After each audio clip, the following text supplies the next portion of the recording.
channel. If you are new here, thank you so much for pressing the play button on this video. My name is Just Lee, and if you are a returning subscriber, you know what it is.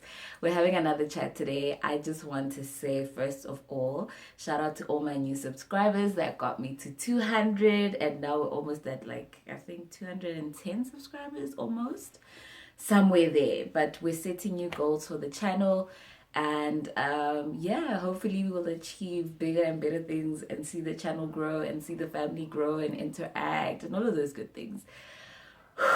Okay. So if you are a new subscriber, please do leave a heart in the comment section just so we can officially welcome you to the family. I am gonna do proper new subscriber shout out, so from the time we were 190 to now in the next video that I upload. So today's video was very impromptu because I felt like I was listening to something that kind of triggered it, and I thought this is maybe a conversation that I can have with you guys. So obviously you would have seen from the title of the video that today I just wanted to touch base and chat about the fears that we have, or that I personally have, around getting married. Because the truth of the matter is, not all women aspire to get married. The truth of the matter is, the context of marriage in how we grew up, and even now in the world that we exist in, or the society that we exist in, is very scary for a lot of people. You know, I saw someone on Twitter say, could people who are really having a good time in their marriage please tweet a little bit more, because all we're getting is sort of negative feedback around how marriage is, how bad marriage is, how people regret getting into marriage and all of those things. And I actually wanted to speak about that because, yes, I've spoken about, you know, being a feminist and a makoti at the same time, which are two concepts that don't necessarily, in the general sense of things, coexist or can coexist. I've spoken about the challenges of being, you know, moving from being someone who never imagined themselves as getting married to someone who's now going into a marriage, and what those challenges are. So I think today I just wanted to speak about the fears that I actually have around marriage. So anyway, that was a very long intro, but you get the gist of what I'm going to be speaking about today. If you haven't yet seen it, there's a video that I did last week with my personal person who wasn't all too comfortable in front of the camera, but he was gracious enough to do the video for me, because that is what a supportive partner does. So I'm super, super grateful to you, baby. Thank you. Mwah, mwah, mwah. And I mean, you know, I speak about how much of an idiot he is. I don't think he showed it that much in the video, but I think glimpses were there. So if you haven't watched it, you can catch the video. It must be somewhere down there. But before we get into the chat, please don't forget to like this video if you haven't already. Please don't forget to subscribe, and don't forget to leave a comment in the comment section and share the channel so that we can grow. Yes, let's get into it. Okay, cool. I'm just responding to emails because work from home was... did I even bring my water in here? I'm a bit parched. Okay. So yeah, guys. So let me give you guys a bit of context and a background of my view of marriage, and how that has also presented itself in a lot of insecurities around marriage and a lot of the fears that I have around marriage.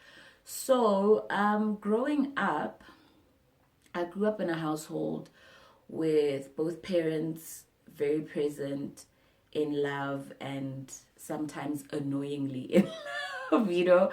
But my parents were very unconventional in their approach with a lot of things. I think way ahead of their time. So my parents aren't married. They're still both alive. But they decided that they were just going to be life partners and do life together and raise kids and build a home and travel the world together without the pressures of marriage. And I don't necessarily know what influenced their decision. I think from my mom's side, because my mom was married before, she didn't really have a good experience with with her first with her her, well, her first and only her first and only marriage, and she was very skeptical about the institution. She was married off very young, which I think was also part of the problem. But I think when she met my dad, it was more like he was on the same wavelength. There wasn't any pressure to sort of get married. So they were just finding each other, and they happened to have me, and they happened to have my little brother. And, they built a family. Obviously, my dad had my sister before he met my mom, and my mom had my brother in her previous marriage. So it was also building a blended family, and that's how I grew up. So that's my experience of life. And so obviously growing up, there were, I'd always get those questions like, why do you use your mom's surname? Why don't you use your dad's surname? This is in primary school. Questions like, aren't your parents married? Because it would confuse people, because my parents were together, but they were just not married. And in primary school, if your parents were together, they were married. If your parents were not together, they were just not together. They were either divorced or they had split up, and your mom was a single mom or your dad was a single dad, right? Or your mom had passed away, or something like that. But there was never really an understanding of how are these two elders together in a relationship, but they're not married, and I battled with that, not so much because I think it was never like a weird thing at home. I think it was just when you grow up and you hit puberty, it's just a matter of wanting to sort of fit in. There's a sense of wanting to fit in and not stand out as a young child, as a young girl. But I think as I grew older and I found my independence from 8th grade when I went to boarding school, I got to understand my identity and my family's identity in the greater scheme of society. And for me, I was so comfortable with saying, no, my parents are not married and I'm using my mom's surname. And it made for curiosity and fun conversation, and we'd have the conversation and people would be amazed. I think people are still shocked to this day, because life partnership wasn't really something that a lot of parents would sort of buy into, because society just shunned it, and I think the shunning was always there. It was just subtle. And people were also just confused. Like you'd see at funerals or even funerals and stuff that happens in the community where people don't know if they should call my mom like by her name or by Mama Silo, but she's not Mama Silo. My mom is very proud about carrying her surname. And when we eventually took my father's surname, there was also kind of like a weirdness around it. Like, oh, did your parents get married? Congratulations. And it was like, no, we just changed surnames to my dad's surname because my mom felt like we needed to do that. Story for another day. Spiritually, that just was not the right way to do it, and I think we're having to fix all of that now, because at the end of the day, they're black and they are African, and there are ways in which we do things, and there's certain rituals that need to be done so that children are accepted in a certain way. And I think I'll speak about this once the Magadi celebration stuff is done, because it is quite a sensitive issue, but it's something that I had to go through because I'm a Masilo, but I'm not a Masilo properly in the right traditional way, right? And I was very adamant that I wanted to be given away in the right way, because I respect my ancestors that much, and that was done, and I appreciate my parents for having respected that. And doing that for me outside of their own choice as individuals to not get married. So, then I go through life really feeling like marriage is it's not an ideal, it's not something that I aspire to. I think I I valued partnership more. I valued companionship more, because that's what I saw with my parents. And all of the other elders that were sort of married around me growing up kind of broke up. They got divorced. They started seeing other people.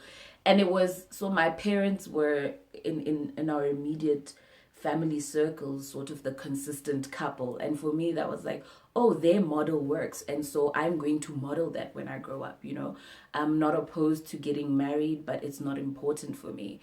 And when I met my partner, this was sort of the same conversation that we had, except for him, he grew up in a family of marriage. And so I think it was something that was expected of him, and also something that he perhaps subconsciously felt was an expectation for him. And then he met me, and for me, unlike how society would say that a lot of young women aspire to marriage and marriage is the be all and end all of your life, I was more like, nah man, like let's be partners 50-50. Also 50-50 is tricky, but 50-50 in the sense that if one cannot carry the let one not carry the weight on their own, right? But I was always big on partnership. I still am. I'm big on companionship. Let's be friends. Let's work together. Let's grow together. That's me. And I've always felt like marriage has a certain element of hierarchy, or like there's a power dynamic that exists in marriage, the institution itself, that when you get into it as a woman, you sort of give away some form of your power, some form of your ability to contribute to the growth of the union outside of raising kids and nurturing the home. And so I made it very clear, and I was like, listen, my parents are not married. This is my experience. Even gender roles are like weird in my life because those didn't exist. I mean, my mom cleaned, my mom cooked, but so did my dad. My dad would stay home while my mom traveled and stay with us and make sure that we went to school and did our homework and we had a good dinner every night until my mom came back. There was a sense of partnership, and we will make this work together. And that's what I ideally wanted for my life. But I also needed to understand that I'm going into a relationship with someone who came from a home of marriage, and so it would be expected of him. And if I wanted to spend the rest of my life with this person, I would need to consider the idea of getting married. And that's where the insecurities and the fears came in. And I mean, they still sometimes, like, my partner will, like, I mean, my partner the last time said to me, so my partner is and that's why I call him my partner, not my husband, most of the time, because that title for me is like, I'm giving him certain ideas. If he knows that he's a partner for life.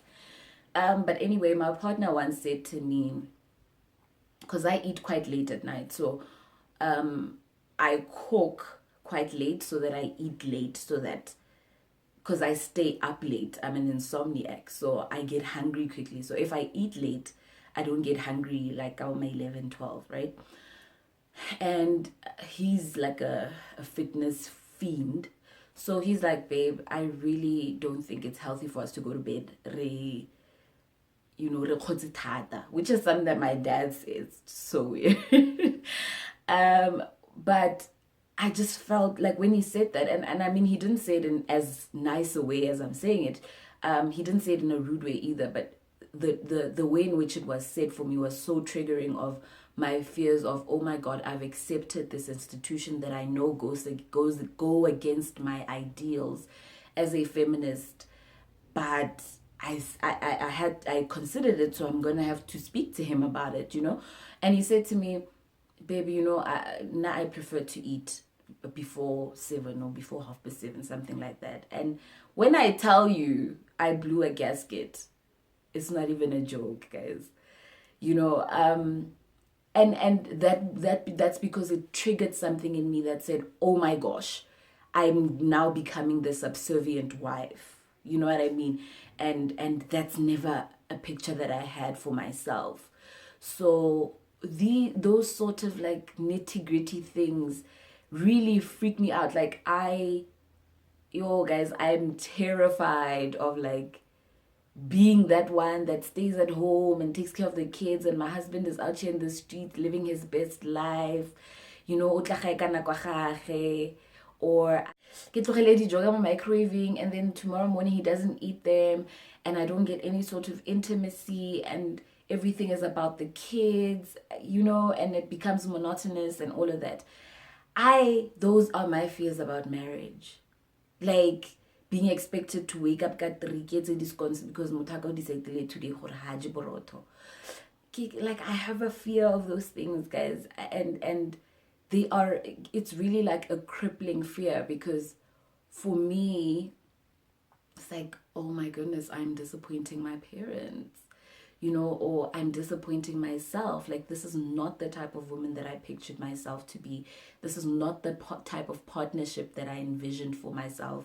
And this is not the type of setup that I want to relay to my children, because they will definitely subconsciously aspire or feel expected to follow that template or that blueprint. And so I really have a fear of becoming the woman that I never wanted to become in a marriage. I have a fear of my marriage killing my relationship, you know, no longer having a fun, open, safe relationship with my partner. I have a fear of cheating in my marriage. You that one is a big one. That one is a big one. I genuinely, having to deal with cheating in a relationship is one thing. Having to deal with cheating and having children and having businesses together and having assets together and having to think, yo, do I stay and compromise my integrity and my dignity, or do I go, you know, and compromise the family unit that I've worked so hard to build? That's a big fear of mine. I also just generally have a fear of like not living up to my in-laws' expectations, because I also was not raised to be a makoti, guys. Like, when I tell you that my parents were way ahead of their time in terms of how they thought, pardon me, I was not raised like. I was raised to be independent, to be academic, to be a critical thinker, to be a partner, to have my own shit. So even, I mean, you'll see my video as well on marriage contracts. Even that decision was very much based on my fears around marriage, a fear of being chased out because, you know, my husband died and we were married in community of property, and now, you know, his family feel like they are entitled to certain things. So many fears around this, you know, fear of losing myself, fear of losing my goals. But honestly, I think the biggest thing for me, one is becoming the woman that I don't want to see myself become. The subservient, you know, dependent woman. That's not how I see my life going, you know. The woman or do things just because, you know, for the kids, for what we have together, for the promise that we made, for the family, for battle ring if we divorce, you know.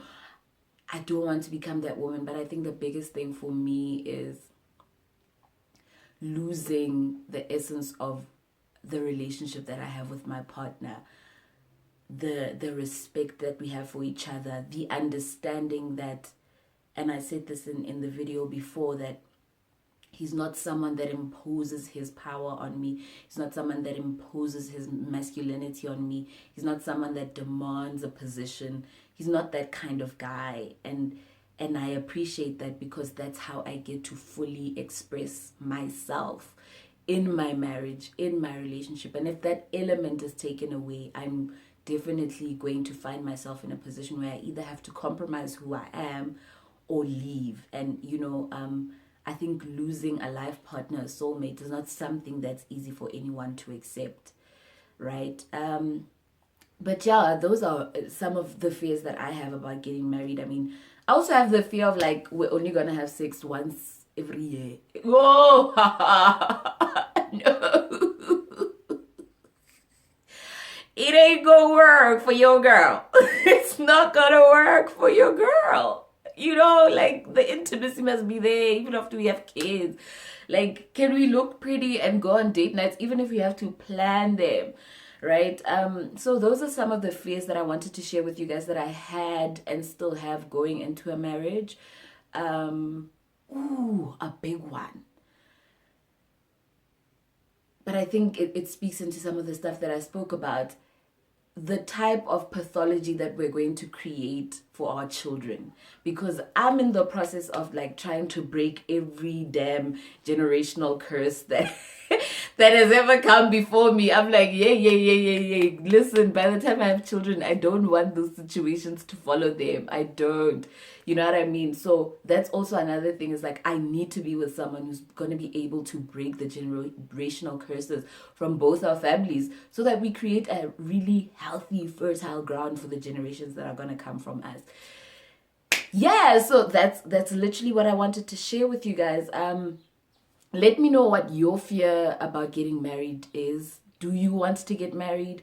You know, and I just want to quickly shout out Tando.